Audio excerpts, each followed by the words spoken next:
This is 48 Doughty Street, the home of Charles Dickens from 1837 to 1839. And we're going to go explore inside the museum today to see what we can see. Charles Dickens became instantly famous after the huge success of his first serial novel, The Pickwick Papers. He'd earned enough money to take out a 3-year lease here for himself and his new bride, Catherine Hogarth. In this house, Dickens wrote both Oliver Twist and Nicholas Nickleby. It was a large house with many rooms, a spacious kitchen, and in time the Dickens family grew larger. The first 3 of the Dickens 10 children lived here. Unfortunately, Dickens suffered one of his worst tragedies when his beloved sister-in-law, Mary Hogarth, died in this house. This is his writing desk, where he wrote some of his novels: Our Mutual Friend, Tale of Two Cities, Great Expectations. It has been a museum for the past 99 years. What I'm mainly here for is to see a statue called the Wooden Midshipman that Dickens used to create a character in the novel Dombey and Son. The museum docent wasn't sure where he was, but eventually he found him for me. And here he is, the Wooden Midshipman, watching over and guarding Saul Gillis's instrument maker shop from the novel Dombey and Son. Charles was able to make his characters really come to life, and he made this statue an actual character. He was standing in front of the instrument maker and watching over and guarding it. Captain Cuttle was taking over the shop from Saul Gillis when he went out to look for his nephew, Walter Gay.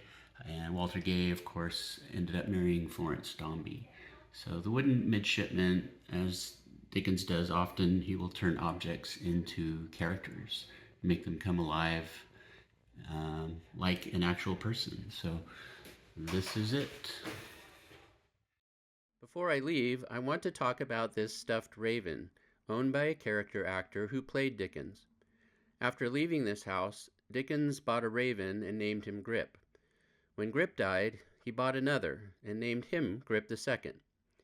Later, in the novel Barnaby Rudge, he made Grip a minor but important character who is a companion to the main character Barnaby Rudge. Barnaby, the slow-witted youth who gets forced into the anti-Catholic riots of 1780 that serves as the historical setting of the novel, never goes anywhere without his faithful bird. The Wooden Midshipman and Grip the Raven illustrate Dickens' genius at using both objects and animals as integral to plot development.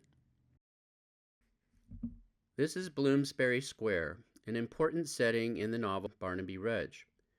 Across the street is the site of the former residence of Lord Mansfield, one of England's most beloved lawyers, jurists, and members of Parliament.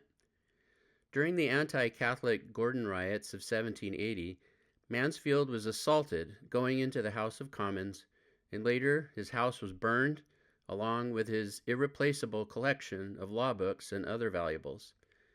A few rioters burned alive inside the home, having been locked in accidentally.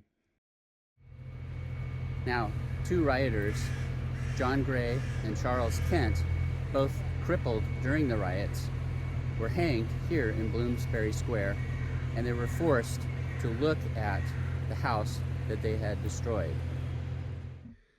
About 24 other rioters were executed, either at Newgate Prison or near the places they had burned down.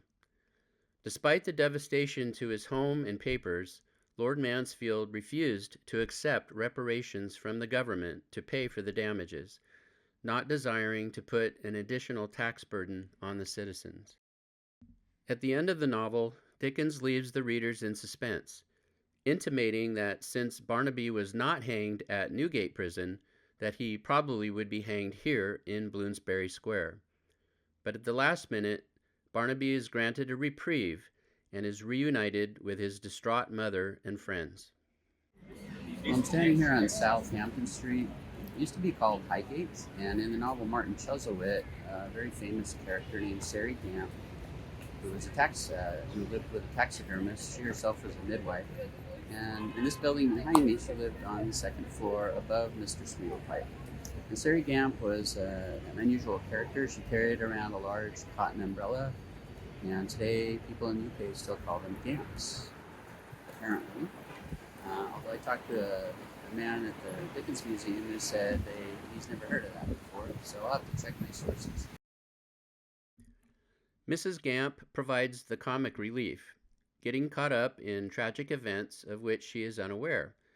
For example, appearing first as an undertaker's assistant to prepare the body of Anthony Chuzzlewit Sr., later employing herself to Anthony Chuzzlewit Jr., the prime suspect of his father's murder, and finally tending to the needs of two key eyewitnesses to the murder. Mrs. Gamp's gift is flattering herself, but as she can never do this directly in Victorian society, she conveniently invents a fictitious friend named Mrs. Harris to do it for her. This is 15 Buckingham Street. On this site, on this address, Charles Dickens made the home of David Copperfield. It was in an area known as the Adelphi, an elegant housing complex located much closer to the Thames than it is today, due to the construction of the Victoria Embankment. The Adelphi, Greek for brothers, was built by and named after the Adams brothers in 1760 and torn down in the 1930s. So even though the address is here, it is a different building. Charles Dickens lodged at this address when he was working as a parliamentary reporter. It then became the home of David Copperfield, a struggling single gentleman who rents an apartment here from a crotchety, nervous landlady, Mrs. Krupp, who often suffered from the creeps, a phrase invented by Dickens. I had better move on because this place is giving me the creeps.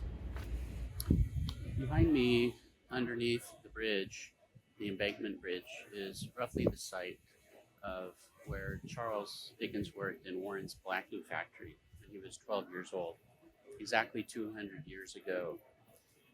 This is Charing Cross Station now, but the original blacking factory where Charles Dickens worked would have been underneath the station. So roughly where you see that underpass behind me is roughly the location of the blacking factory, where Charles Dickens thought his life had come to an end at the age of 12 because his family had forced him to work there, putting labels on bottles. He thought his family had abandoned him, couldn't get an education or anything like that. So that was the first factory he worked at, about this present location around the embankment. Of course, the site isn't here today because they built a train station above it. 1824 was the most wretched year of Dickens' life, and he became hopeless of ever getting a good education or of becoming anything at all. Although most of the factory workers were kind to him, including Bob Fagin, a name he would use for the famous pickpocket in Oliver Twist, he was most miserable here.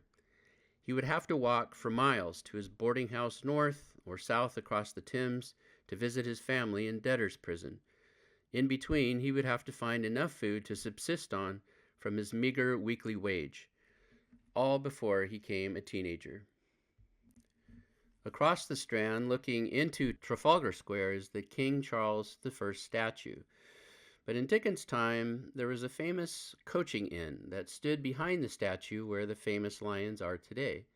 It was called the Golden Cross Inn, and Dickens used it as an important setting in David Copperfield. Here David reunites with his former protector and best friend Steerforth, and they both stay at the inn, attend the theater in Covent Garden, and through Steerforth's influence, David wastes all his money. Later, Steerforth betrays Copperfield and causes a scandal by eloping with the innocent Emily, David's dear childhood friend. Copperfield refers to the inn as a moldy place in a close neighborhood. As you can see, the square and the Strand are no longer close together. The Golden Cross Inn also featured in Dickens' first novel, The Pickwick Papers. Samuel Pickwick and his intrepid Pickwickians stay at the Golden Cross Inn the night before their travels to the eastern countryside.